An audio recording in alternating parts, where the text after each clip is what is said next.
É possível demônios usarem a Bíblia para fundamentar as suas doutrinas? É totalmente possível demônios usarem a Bíblia para tentarem fundamentar as suas doutrinas demoníacas e fazer com que muitos acreditem nela.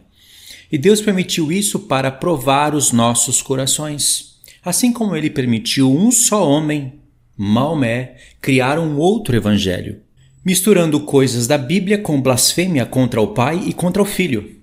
E note que isso é 10.000 vezes pior do que a doutrina da Trindade. E esse livro, Alcorão, acabou gerando mais fiéis a essa religião do que a própria Bíblia gerou fiéis para Deus. Sendo assim, é possível homens perverterem textos das Escrituras para corromper a doutrina de Cristo e dos seus apóstolos. Deus sempre soube disso e aceitou ser desafiado pelo diabo, pois isso é fato. Se Deus não permitisse, o Alcorão não seria escrito, nem existiria catolicismo romano com a sua falsa trindade, e nem o mundo islâmico existiria.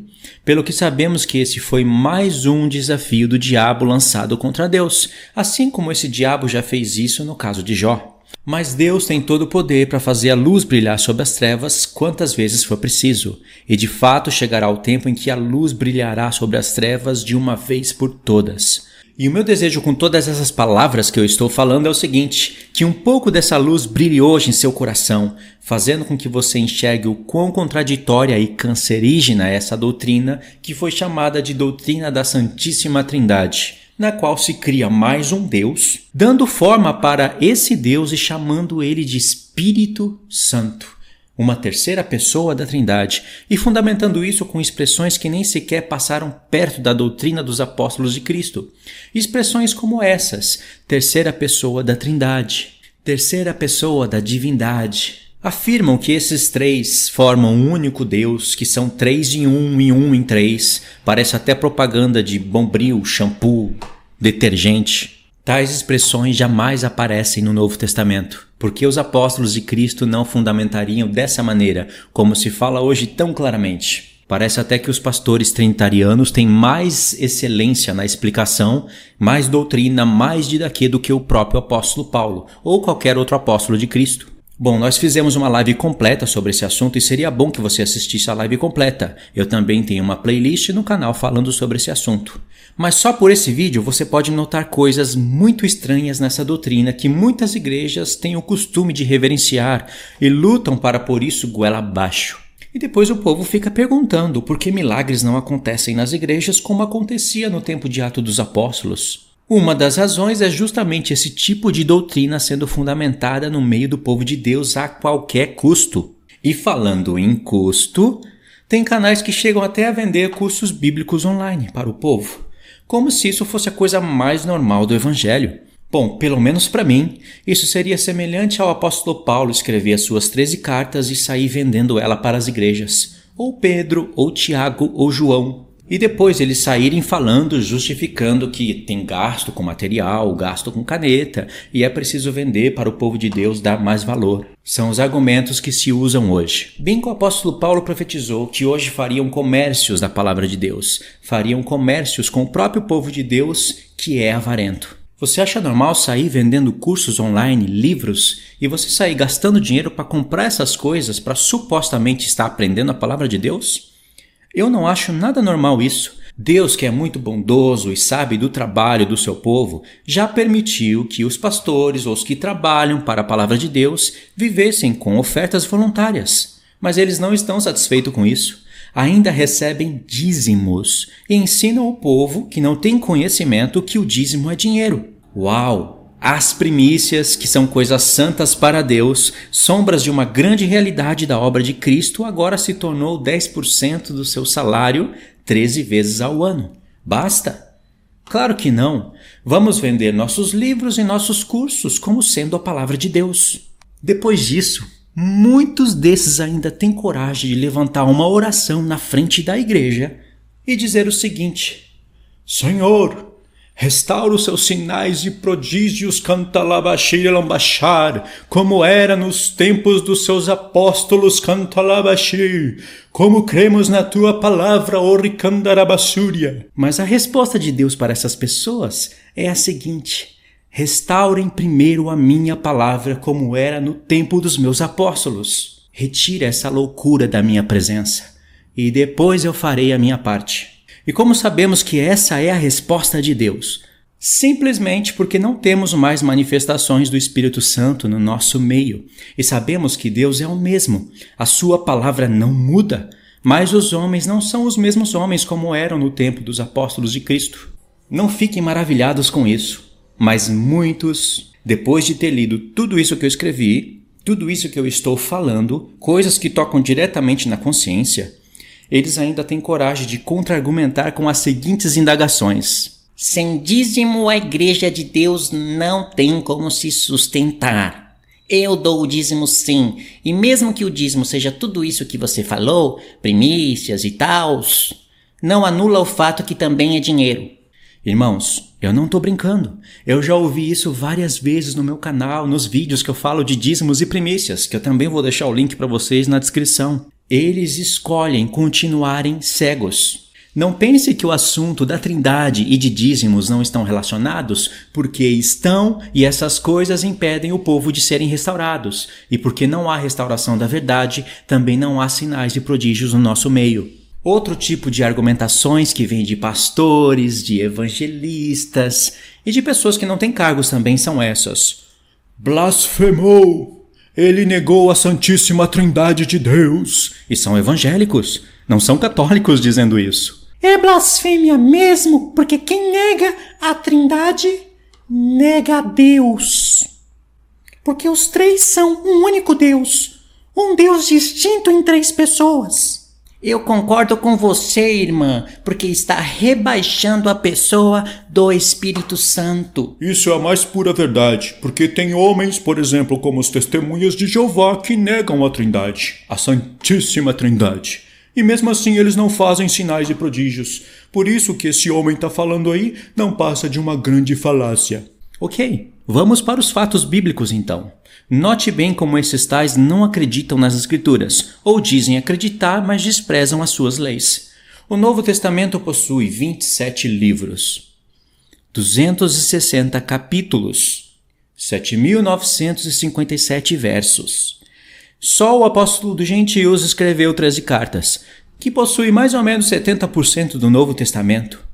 E mesmo assim, não temos nem metade de um verso com as seguintes expressões: Trindade, terceira pessoa da Trindade. Os três são um único Deus, mas são distintos. Deus Pai, Deus Filho e Deus Espírito Santo, como sendo um ensino direto e claro, falando de 3 em 1 e 1 em 3. Não temos essas expressões. Eu sei que o Pai é Deus, que o Filho é Deus e que quem mente a Deus mente ao Espírito Santo, que procede de Deus. Ananias e Safira, por exemplo, mentiram para Pedro. E Pedro disse que estava mentindo para o Espírito Santo. Por isso, Pedro era o próprio Espírito Santo? Ou Pedro era o próprio Deus? Obviamente que não. Mas o Espírito que procede do Pai, o Espírito que procede do Filho, estava em Pedro. Sendo assim, Ananias e Safira não estavam mentindo a homens, e sim a Deus, ou ao Espírito de Deus. Não significa que isso era a terceira pessoa da Trindade. E pegando o gancho desse assunto, também não temos em nenhuma das 13 cartas de Paulo e nem em outras cartas dos outros apóstolos eles ensinando que a realidade dos dízimos era o dinheiro. Nem mesmo temos um dos apóstolos de Cristo recebendo dízimos do povo. Muito pelo contrário, vemos Paulo ensinando as realidades dos dízimos, isto é, das primícias, como sendo a ressurreição dos santos. E vemos o escritor de Hebreus falando que os dízimos da lei só poderiam ser cobrados, recebidos pelo sacerdócio levítico conforme a lei, diz ele.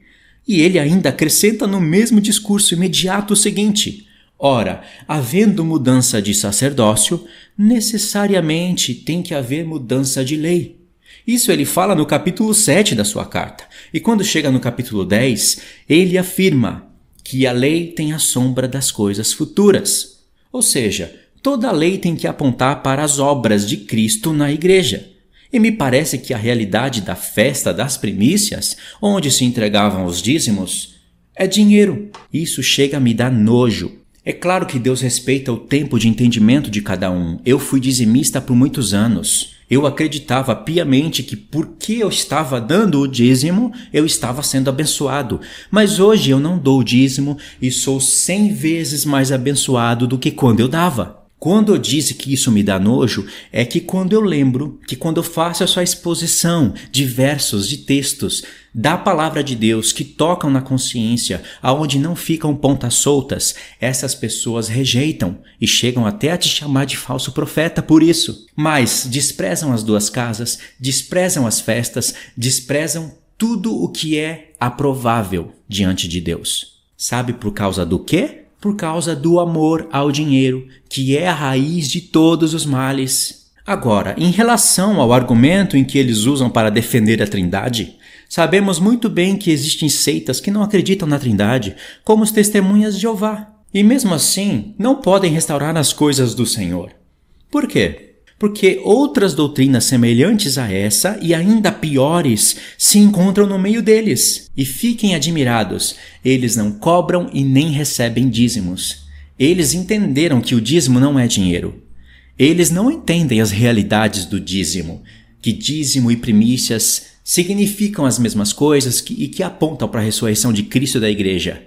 No entanto, eles respeitam a regra de Hebreus 7, de Hebreus 10. Eles entendem isso, mas mesmo assim não conseguem restaurar as verdades de Deus. Por quê? Porque eles negam a divindade do Filho, dizendo que o Filho é criado. E nós não podemos de maneira alguma negar a divindade do Filho, e nem por isso eu preciso ser trinitariano para crer na divindade do Filho. Muitas pessoas querem pôr na sua cabeça que se você não for trinitarista, você nega a divindade do Filho. Isso é um grande engano, uma grande mentira e às vezes fazem de propósito. Nenhum dos apóstolos de Cristo eram trinitarianos e mesmo assim eles acreditavam na divindade do Filho, irmãos. E todos eles deram início ao que o Espírito Santo, falando por boca do apóstolo Pedro, chamou de restauração de todas as coisas. Anote aí. Atos 3, do 19 ao 21. Leia isso quando você tiver tempo. Esse é um texto-chave dentro de Atos dos Apóstolos. É um texto que tem tudo a ver com todos os ensinos no meu canal. Por isso, Deus restaurará primeiramente todas as verdades da sua palavra. Isso tem que ser em primeiro lugar. E depois que ele restaurar toda a verdade da sua palavra, praticando toda a verdade restaurada, ele confirmará isso realizando sinais e prodígios pelo poder do Espírito Santo que procede de Deus. Pois assim foi no tempo de Atos dos Apóstolos, que não é apenas um livro histórico, mas também é uma profecia. E a história e a profecia desse livro só acabará com as obras das duas testemunhas, que se encontra no livro de Apocalipse, capítulo 11. E justamente por isso que esse livro que começa a relatar a história dos pais da igreja, a história da própria igreja, não tem fim, porque somos nós que iremos finalizá-lo, e os anjos de Deus estarão relatando todas as nossas obras, como nós podemos entender através do estudo do livro das obras e do livro da vida. Esse é um estudo à parte, é um estudo muito lindo e que em breve eu vou estar fazendo no canal. O livro de Atos não acaba no capítulo 28, aspas, para nós ele acaba, mas é como se fosse uma série, uma temporada, justamente porque é a igreja do tempo do fim que continuará as obras de Atos dos Apóstolos. Uma vez que você entende isso, você fica maravilhado por esse livro e não se cansa de ouvir, de ler, de estudar e de falar dele. Eu quero muito fazer parte da continuação desse livro. Você quer continuar a história profética desse maravilhoso livro? Então estude ele juntamente com as cartas de Paulo. Todas as cartas de Paulo devem estar em cima de Atos dos Apóstolos, levando em conta todo o seu pano de fundo, que é a lei, os salmos e os profetas. Procure entender qual é a vontade de Deus não somente para a sua vida, mas para a vida do corpo de Cristo. E Deus te chamará para fazer parte da restauração de todas as coisas. E sua vida estará sendo relatada nos capítulos 29, 30, 31, 32, 33 e até onde parecer bem ao Espírito Santo continuar esse livro. Até onde eu sei, segundo o entendimento que Deus me deu, esse livro só vai acabar no toque da 7ª trombeta e no derramamento da 7ª taça. Aí acaba o livro de Atos dos Apóstolos. Irmãos, as nossas vidas estão sendo relatadas em livros, e elas vão ser expostas diante de todos. No milênio, nós vamos relatar a vida das nações em livros. O trabalho que os anjos fazem hoje será o mesmo trabalho que nós faremos no milênio. Quando você entender isso e levar todas essas informações para Apocalipse 20, você vai ficar maravilhado. A grandiosidade da revelação que tem naquele grande trono branco e naquele livro das obras e no livro da vida nos deixa maravilhado e temerosos, porque nem sequer um ato de injustiça que está sendo cometido hoje no Brasil ou em qualquer lugar do mundo está fora dos relatos. Não existe uma palavra solta contra Deus que não será julgada. Lembra que o Senhor Jesus disse?